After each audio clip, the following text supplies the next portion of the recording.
favor, abram comigo a palavra do Senhor no Evangelho segundo Mateus, capítulo 18, versículo 15 em diante. Evangelho segundo Mateus, capítulo 18, versículo 15 em diante.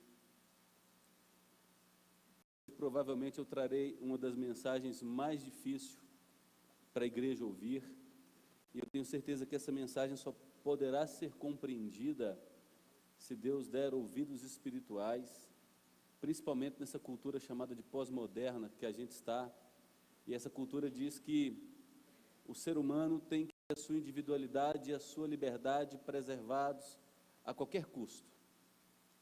Nós cremos que o mais importante é fazer o que me dá prazer, e aquilo que me dá prazer que vai me levar a ser feliz. As Escrituras não falam isso. Aquilo que nos dá prazer e aquilo que nos traz a verdadeira felicidade é quando nós vivemos para a glória de Deus.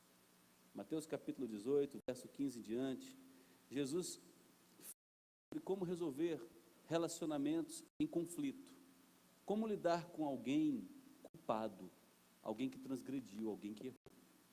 E ele diz o seguinte: se teu irmão pecar contra ti, arguí-lo entre ti e ele só.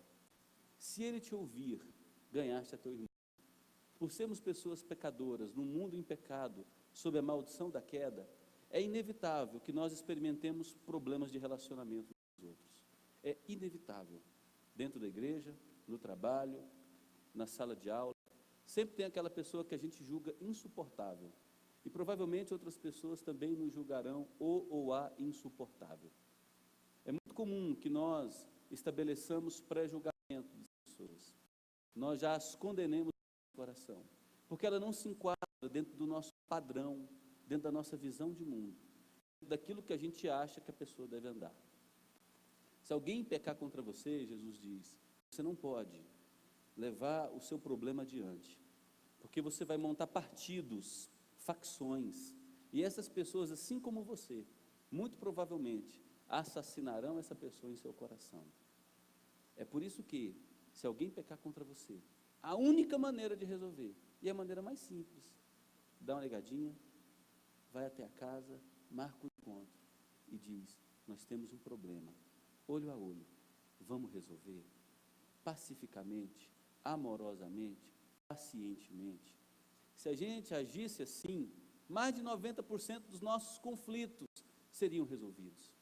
Porque alguém que recebe uma visita em amor para resolver um problema, tem suas armas jogadas ao chão. Essa pessoa é automaticamente constrangida. Então, o primeiro passo do processo, na busca da reconciliação, que é o desejo principal de Deus, é você e a pessoa. Não envolva um outro elemento, uma outra pessoa, de sua família ou da igreja, ou seja de onde for.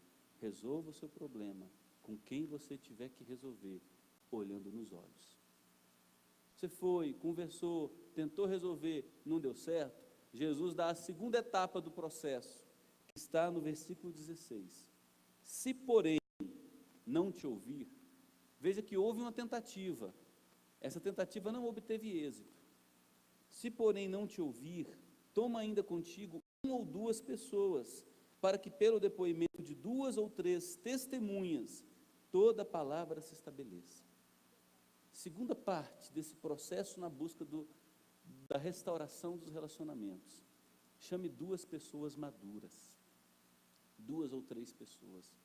Alguém em quem você confia, alguém idônea, alguém que você sabe que não levará aquele assunto adiante para estabelecer o inferno nas relações.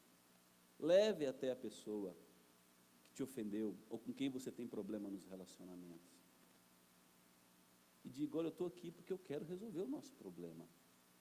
Eu não vou carregar você como cadáver na minha alma. Porque o único prejudicado com a amargura, com a ira, com o ódio, com a vingança é quem o carrega. A amargura, o ódio, lança toxinas em seu organismo. Afeta a sua vida de oração. Não é incomum você ouvir de pessoas amarguradas há muito tempo, eu não consigo mais orar. É claro que você não vai conseguir orar, porque a oração do Pai Nosso, ela termina dizendo o seguinte, se, pois, aos homens perdoardes as suas ofensas, também vosso Pai vos perdoará as vossas. Mas se não perdoardes aos homens as suas ofensas, também perdoará as vossas. Como você, sendo um cidadão perdoado de todos os seus pecados, pelo Deus que criou os céus e a terra, precisando se encarnar para lidar com o seu problema, pode agora se achar no direito de alimentar problema e amargura contra outra pessoa. Você não tem o direito de fazer isso, porque você, o pior de todos os pecadores, foi perdoado de todos os seus pecados. Então o Evangelho gera em nós um coração transformado, naturalmente um coração que busca, por mais que seja difícil, estar aberto à reconciliação. Chama duas pessoas maduras. Chegou, não deu certo? Aí Jesus vai partir para a terceira parte, ou a terceira etapa desse processo de restauração. Versículo 17. E, se ele não os atender, dize-o à igreja. Veja que é um processo. Eu resolvo com a pessoa. Não resolveu. Chamo 2, 3 testemunhas, maduras, idôneas, pacíficas. Pessoas maduras a ponto de não levar aquele problema adiante. Fazer roda de fofoca. Não deu certo. Agora eu vou comunicar a liderança da minha igreja. Minha igreja tem um corpo de pastores que se reúne periodicamente para orar por suas ovelhas, visitar suas ovelhas, estimulá-las a amar a Deus e a lutar contra o pecado que pode nos destruir. Comunique essa liderança. Essa liderança vai receber essa pessoa, vai ouvi-la, vai procurar envidar todos os esforços na busca de restauração. Se essa pessoa continuar endurecida em seus caminhos, Jesus diz o seguinte: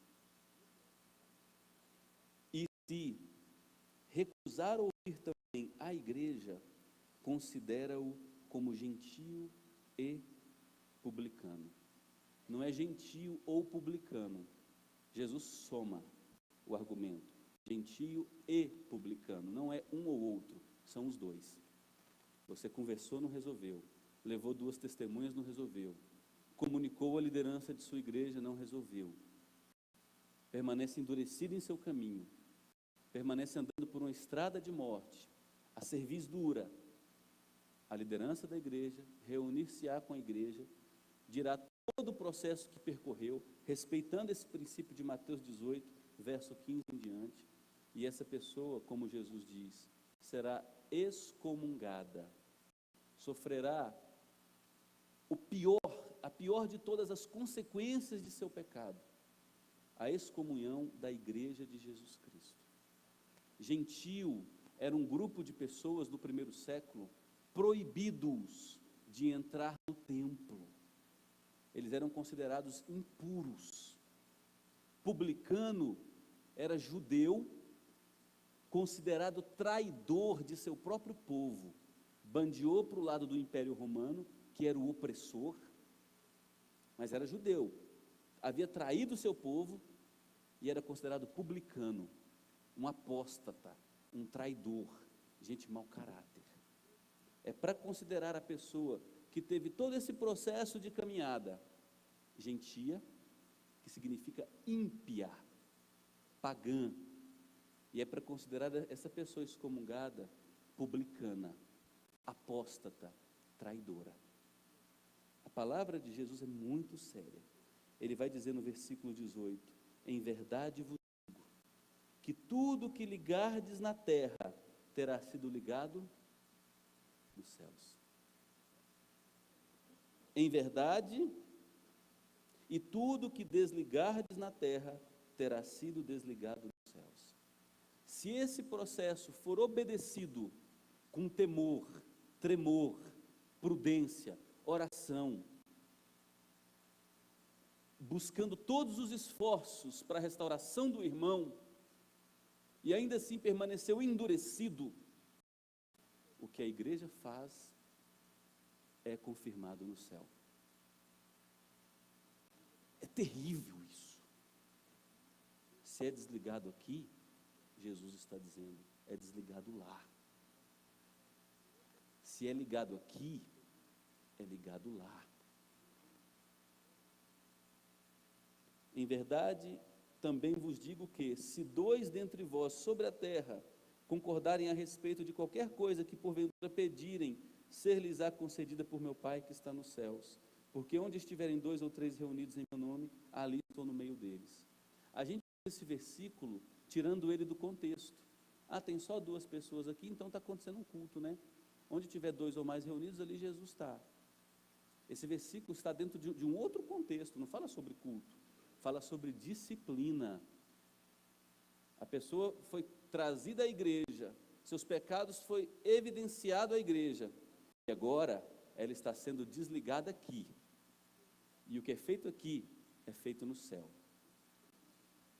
Quando se reúne como corpo de Cristo, na busca do restabelecimento, da restauração de alguém, e esse alguém voluntária e endurecidamente permanece em seu caminho de morte, Deus ouve.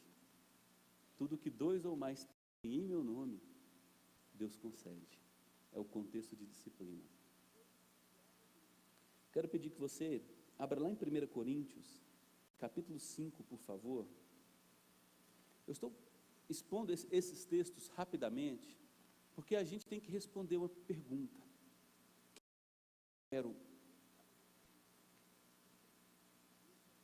A que igreja eu quero me vincular? Qual será essa comunidade que tem uma placa fora, né? O que a gente tem aqui fora é uma placa, Igreja Presbiteriana. Assim como tem outras placas, Igreja Assembleia, Deus é Amor, Batista. Eu quero me filiar, crendo que ali há evidências de ser uma igreja verdadeira. Porque o fato de ter um nome na porta não significa que é igreja. Na verdade, tem muito lugar no Brasil que tem uma placa, mas não tem igreja. Jesus não está presente. São seitas, apostataram-se há muito tempo das Escrituras e da obediência a Deus.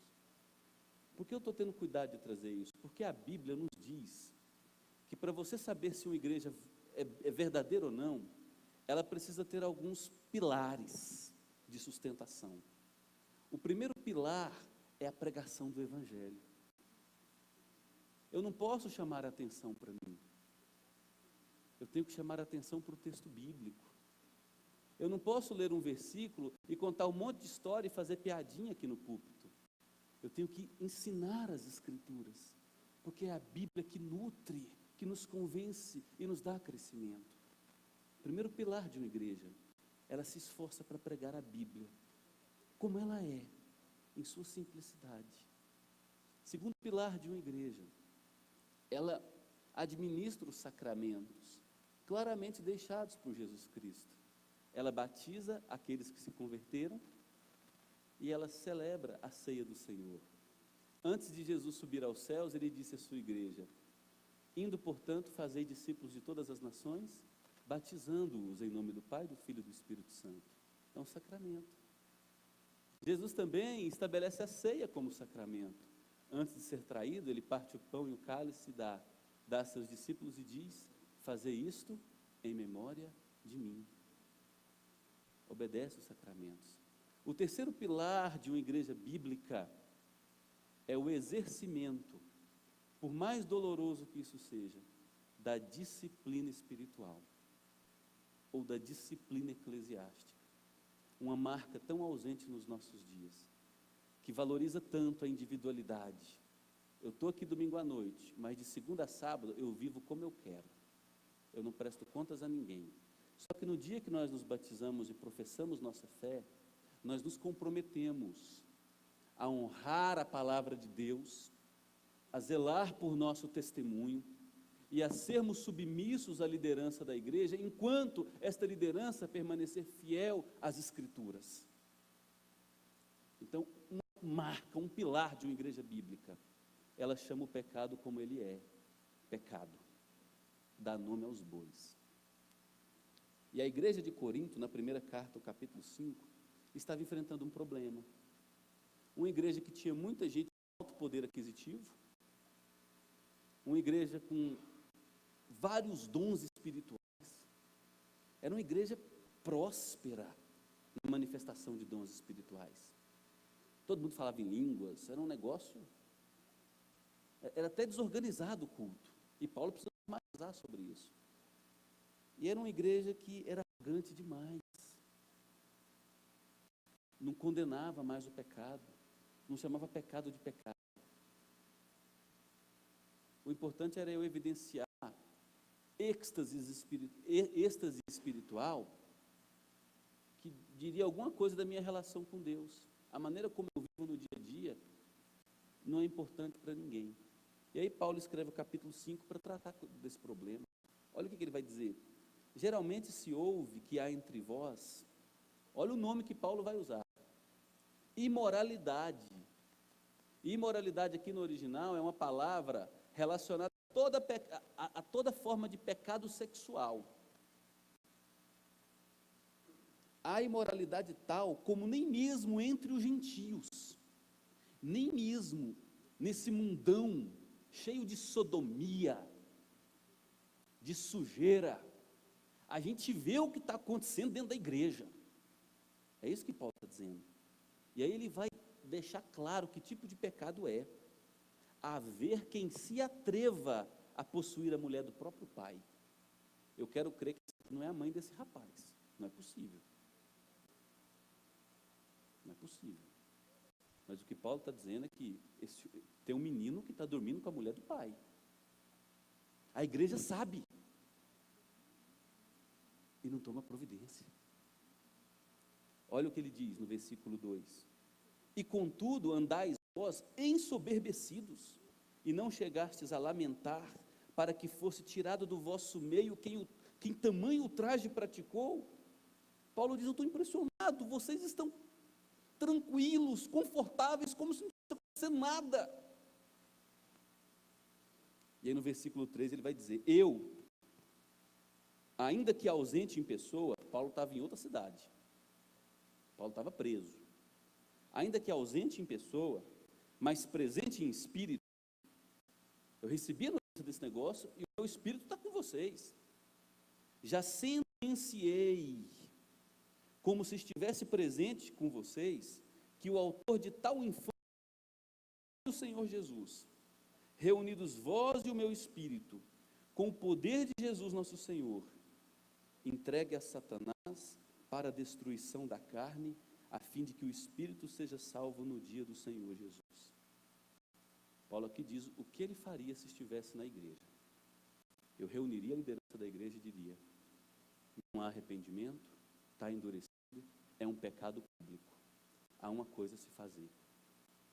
A igreja tem que zelar pela santidade de Deus. Deus é santo. Com Deus não se brinca, de Deus não se zomba. Igreja não é um lugar que eu brinco de casinha. É o povo santo, salvo pela graça de Deus. Paulo diz, eu já sentenciei que esse homem seja expulso da comunidade, entregue a Satanás. Veja que esse momento só acontece depois de um caminho percorrido na busca pela restauração. Entregue a Satanás, porque ele serve a quem? Ele está servindo ao próprio Satanás. Entregue ele a Satanás, porque Satanás é servo de Deus. Ele não é todo poderoso não, quem é todo poderoso é Deus. Então deixa Satanás, já que Satanás é o senhor dele, judiar dele, chicotear o lombo dele, para que talvez haja lá no futuro possibilidade de arrependimento, para que esse rapaz se arrependa e seja salvo. Paulo volta a trazer uma orientação à igreja, no versículo 6, dizendo, não é boa a vossa jactância. Era uma igreja vaidosa, por ter muitos dons, talentos, pedigree financeiro, relevância social, membros da comunidade importantes na cidade. Paulo diz, não é boa a arrogância, a jactância de vocês. E ele vai explicar por quê. Vocês não sabem que um pouco de fermento levé da massa toda? O que Paulo está dizendo é, se vocês não tratarem o pecado como pecado, isso se espalha, isso cresce, isso contamina. E aí ele dá a orientação no verso 7, a igreja dizendo, lançai fora o velho para que sejais nova massa, como sois de fato, sem fermento. A Bíblia usa essa imagem do fermento, muitas vezes, associada ao pecado. Jesus, ele diz a seus discípulos, cuidado com o fermento dos fariseus, cuidado com a religiosidade marcada pela hipocrisia, aquela tradição, o cumprir votos religiosos de domingo à noite, sem ter vida de adoração de segunda a segunda. Cuidado com essa hipocrisia religiosa, essa farsa. Cuidado para não ser sepulcro caiado, uma lápide bonita por fora, mas que dentro de si, debaixo da terra, esconde um corpo em putrefação, um cadáver. Cuidado. Um pouco de fermento leveda toda a massa. Jogue fora o fermento. Ah, mas é só esse pouquinho de pecado. Ah, mas é só isso aqui. Ah, pastor, eu tive que estudar, tive que fazer faculdade. Aí terminou a faculdade, pastor, eu tenho que fazer uma pós-graduação, tenho que entrar no mestrado. Não dou conta de casar, né, pastor? Não dou conta. Estou 8 anos de namoro, eu vou ter que transar com a minha namorada. Cuidado, meu querido. Cuidado, a Bíblia chama isso de fornicação, prostituição, adultério. E quem é traído é Deus. Cuidado. Cuidado com o seu mau testemunho na cidade. Muito cuidado. Crentes que são filhos de Noé, acham que tomar um ou outra numa cidade conservadora como a nossa não tem problema. Cuidado para não escandalizar pessoas. Cuidado para não fazer gente imatura tropeçar. Cuidado. Cuidado com o seu testemunho, com a glória de Jesus Cristo. Você representa Jesus Cristo por onde quer que você ande. Você é embaixador de Jesus Cristo. Você é representante do Rei da Glória. Cuidado com as marcas que você deixa, para que as pessoas vejam. Paulo diz, joga fora o fermento. O fermento é perigoso. E aí ele vai dizer, no versículo 7 em diante, pois também Cristo, o nosso Cordeiro Pascal, foi imolado. Por isso, celebremos a festa não com o velho fermento, nem com o fermento da maldade e da malícia, e sim com os asmos da sinceridade e da verdade. O que Paulo está dizendo aqui? Vocês lembram lá de Êxodo 13? Antes de Deus libertar o povo da escravidão do Egito, o que ele mandou fazer? Ele pediu os israelitas para se reunirem, jogar todo o fermento fora, matar um cordeiro e comer o pão asmo, o pão sem fermento, para simbolizar essa pureza do livramento de Deus. Jesus purificou vocês. O sangue do Cordeiro Eterno foi derramado para vocês serem perdoados de todos os pecados e andarem em novidade. Tome posse de quem você é, um cidadão que agora possui a natureza de Deus dentro de você. Sede santos, porque Deus é santo. É uma ordem que percorre todas as Escrituras e está inclusive no Novo Testamento. Sede santos, porque Deus é santo. Vocês são pedras vivas, edificados agora como edifício que é a igreja de Jesus, sobre a verdadeira pedra angular que é Jesus e sua obra. Vocês são o corpo desse Jesus Cristo. Ele é a cabeça. Sua obra é santa, a vida de Jesus foi santa, seu ministério foi santo, ele é santo, sejam santos como ele é santo. Essa é a orientação das Escrituras.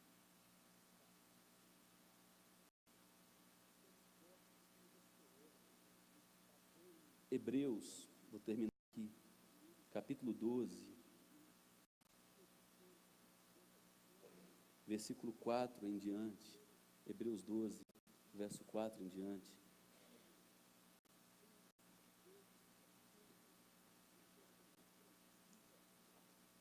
O autor aos Hebreus, no capítulo 12, versículo 4 em diante, diz: ora, na vossa luta contra o pecado, ainda não tendes resistido até o sangue, e estáis esquecidos da exortação que, como a filhos, discorre convosco. Que exortação é essa que vem de Deus? Filho meu, não menosprezes a correção que vem do Senhor, nem desmaies quando por ele és reprovado, porque o Senhor corrige a quem ama e açoita a todo filho a quem recebe. Olha o que o autor aos Hebreus falará a respeito do propósito da disciplina. É para a disciplina que perseverais. Deus vos trata como filhos. Que filho há que o pai não corrige? Mas se estáis sem correção, de que todos se têm tornado participantes, logo sois bastardos e não filhos. Quem não é corrigido por Deus, quem não é disciplinado, não é filho de verdade, é bastardo. Porque quem aqui é pai e mãe sabe que uma boa varadinha faz um bem enorme para a alma da criança. Quem é pai e mãe sabe que umas boas chineladas no popô tem o poder de amansar uma criança colérica. O pai e a mãe que ama seu filho, cedo o corrige, esperando que adquira vida, adquira sabedoria. E o autor está dizendo, Deus faz a mesma coisa com a gente. Olha só, versículo 9. Além disso, tínhamos nossos pais, segundo a carne, que nos corrigiam e os respeitávamos. Não havemos de estar em muito maior submissão ao Pai espiritual e então vivemos.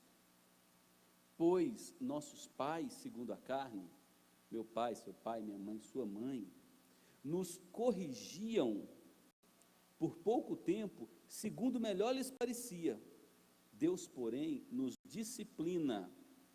A palavra disciplina significa treinamento.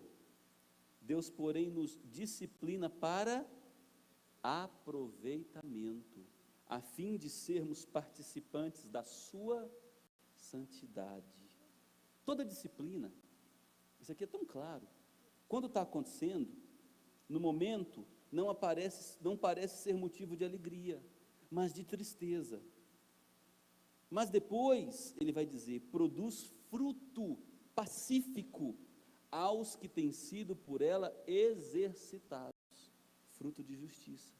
Por isso, ele vai concluir, porque a disciplina de Deus sempre visa um propósito benéfico, curar vocês, levar-lhes ao arrependimento, moldar a vida de vocês. Por isso, restabelecei as mãos descaídas e os joelhos trôpegos, e fazeis caminhos retos, em outras palavras, o atalho no qual você se meteu, meu filho. Nomeie o problema seu como ele é, pecado. Você não vai ouvir essa palavra na Netflix. Você pode ter certeza, você pode assistir qualquer filme essa semana aqui, você não vai ouvir essa palavra nunca. No SBT, na TV Globo, HBO, pecado.